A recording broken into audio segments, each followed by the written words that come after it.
Еске алатын болсақ, бізде массивтар бұл өзгеріске ұшырайтын мәліметтер типі, Мысалға, строки өткен кезде str форматтағы олар өзгеріске ұшырамайды. Біз жай ғана белгілі бір бөлігін кесіп алып, ол бөлікті бір жаңа айнымалға меншіктеу арқылы жаңа бір сөз тудыруға болатын еді.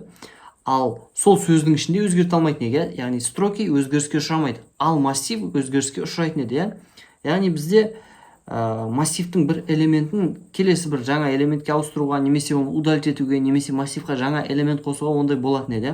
Енді матрица екі өлшемді массив болғандықтан бұл да өзгеріске ұшырайтын типке жатады, Мысалға, былай алатын болсақ, B массивінің ішіндегі нөлінші жолдың екінші элементі деген орынға қоямыз.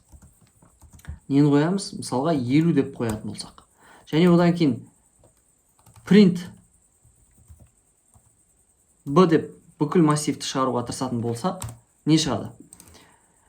Бізде уже 1, 2, 3 емес 50 болады. Одан кейін 4, 5, 6 болады. Неліктен? Себебі мен мына жерде B матрицасының ішіндегі нөлінші жол, яғни мына жолда, екінші орынға 0, 1, екінші орынға 50 деген санды қоямыз. Яғни замена жасадық, өзгеріске ұшыраттық. Біз жаңа айтқандай, матрица екі өлшемді массив өзгеріске ұшырайтын тип данныйға жатады. Мәліметтер типі өзгеріске ұшырайды. Яғни өзгертіп болғаннан кейін B матрицасының ішіне қарайтын болсақ, бізде міне сандардың құрамы өзгерген, мына жерде 3-тің орнына 50 пайда болған, Бұл бір момент. Екінші момент, біз осы B матрицасының ішіндегі жеке бір жолды алып, оны бір айнымалға сақтап меншіктеуге болады. Мысалға, A деген айнымалының ішіне B матрицасының ішіндегі бірінші жолды меншіктеп қояйық. Және осыдан кейін print A дейтін болсақ, қандай нәтиже шығады?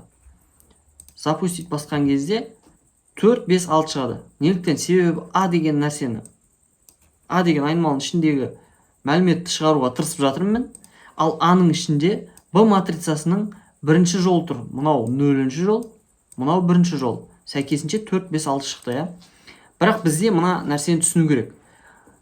Біз A деп, оның ішіне матрицаның ішіндегі жаңа бір элементін салуға тырысқан кезде, біз A деп новый объект создать етіп, және сол объектінің ішіне 4-5-6-дан тұратын массивті салып қойған жоқпыз. Біз жай ғана ссылка көрсеттік. Оны қалай түсінсек болады? Қараңыздар. Егер мен былай жасасам, A-ның ішіндегі 0-ші элементтің орнына 90-ды қоямыз десек. Және одан кейін сол print A деп шығарайық. Запуск басатын болсам, бұл түсінікті, 2, 6 шығады, одан кейін 1, 2, 50 шығады. Мына жерде 50-ге ауыстырылғанын жүзеге асты. Одан кейін 4, 5, 6 шығады. Одан кейін print B деген осы бүкіл біздің матрицамыз. Ал енді A тең B1 деген кезде A-ның ішіне бізде мына жол салынды. Және сол A-ның ішіндегі 0-ші элементтің орнына 90-ды қой дедім. Сөйтіп A-ны шығарып көрсек, 95, 6 деген шығады. Вроде дұрыс, біз A деген объектінің ішіне, айнымалының ішіндегі бір элемент 90-ға ауыстырдық. Бірақ бұл жаңа айтқан ссылка болып табылады. Мен мына жерге өтір қой B деп жазатын болсам, запуск басқан кезде, мені қараңыздар. Бірінші A шықты 95, 6.